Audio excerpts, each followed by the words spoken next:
Welcome back and thank you for keeping it news desk this afternoon, and we continue with more stories. The journey north to document the human suffering caused by Kenya's raging drought is anything but predictable. It is a journey that can sometimes lead into isolation across vast, unforgiving terrain where roads sometimes vanish into thin air amid usual communication quagmire.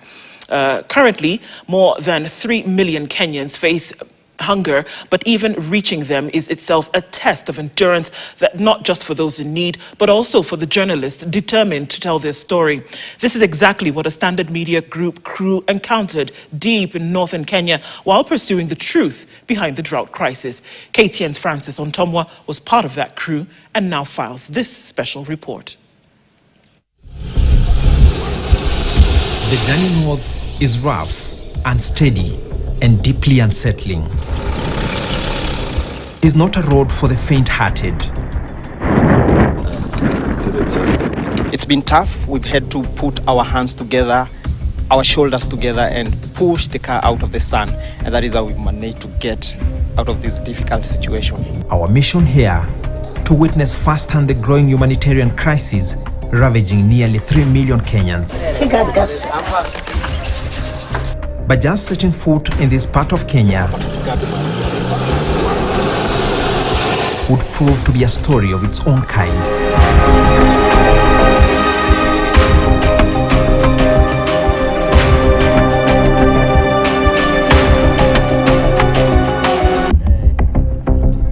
Our team is heading to Marsabit from Merti, Isiolo County, using a little known route through Yamicha, a journey that ideally should take just a few hours. But barely 30 kilometers in, the road disappears, replaced by endless sand. The deeper we push forward, the deeper the vehicle sinks. We are stuck. And just like that, the journey screeches to a stop. It is only mid-morning, but already the signs are ominous. This would be a long day. Why? First of all, what has happened? We experienced some technical difficulties with our car, which led us to us staying here for more than 2 hours, trying to figure out a way to get out how do we get out of here. We were on our way to Marsabit when this happened.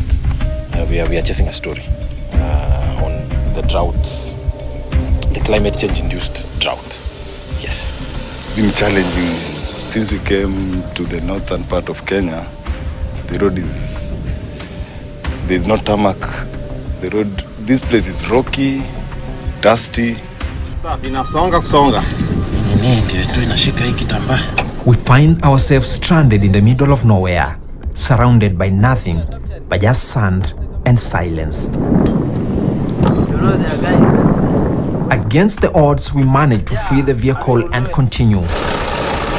It is something common because these areas are marginalized, underdeveloped, and as you can see, it is only sand.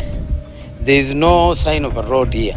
We are in the middle of the wilderness. Along the way, we encounter herders navigating this punishing terrain the only way they know how.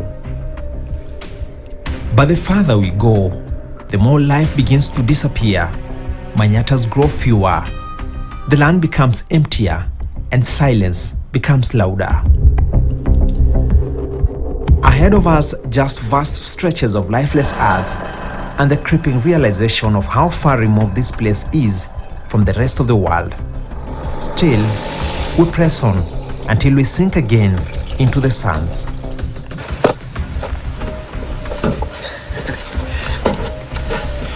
This time, deeper. Fatigue begins to set in. Our fixer Jilo pauses, and in that moment of desperation, turns to prayer.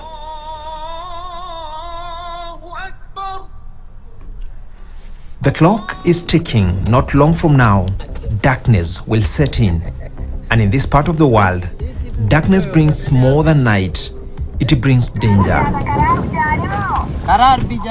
There is only one small patch of ground where a faint network signal can be traced. Hello? Hello? Ndugu yangu.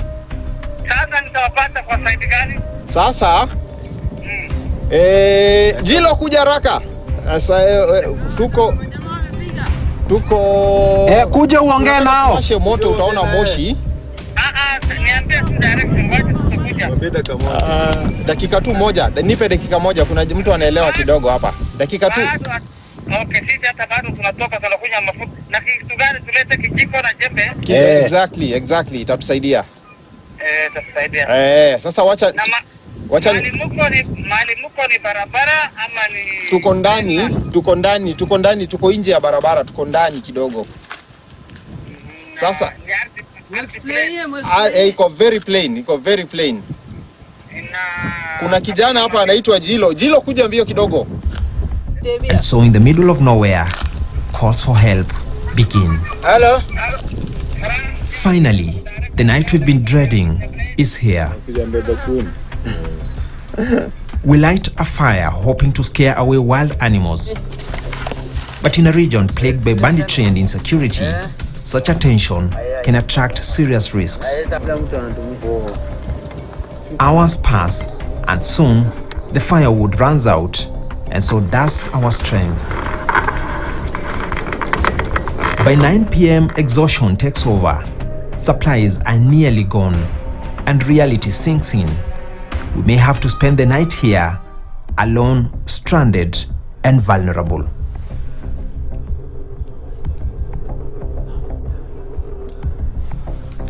Desperate and defying caution, part of the crew sets out on foot into the darkness, searching for the nearest manyatta.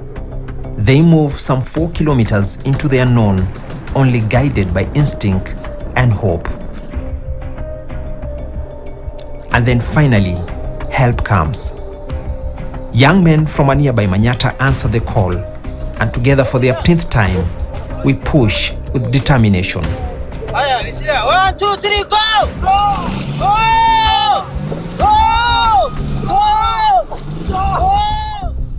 Finally, the vehicle breaks free. Despite meeting us for the first time, these young men offer us shelter for the night in their manyattas, extending rare magnanimity. Hours later at 3 a.m., the Kenya Red Cross finally locates us, tracking our path through the wilderness, a supposed for our journey turning into a test of resilience. After hours stranded in one of Kenya's most remote and unforgiving terrains, help finally arrived.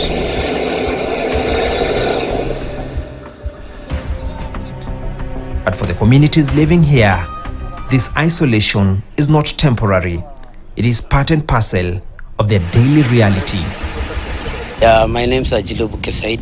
I was guiding the KTN team who are covering desert droughts in northern Kenya. I have learned that news making is not an easy ride. It's not something that is just a copy and paste like over. It takes time, it takes effort, it takes dedication for one to compose a story. I've been in the industry for a while, and I know what type of challenges to expect. But for this particular station, I do not think the station was this dire. It is way out of. I now understand why people in these parts of the country say, "Easy Kenya, mko Kenya yenyu," and we are here. It's not easy, clearly, and I think for the first time we've been able to give you a peek into what we go through on a daily basis to make sure that you guys get the news. For us, the journey ends here. But for millions from the north staring at the humanitarian situation, the struggle for survival continues. Francis Ontomwa, KTN, Marsabit.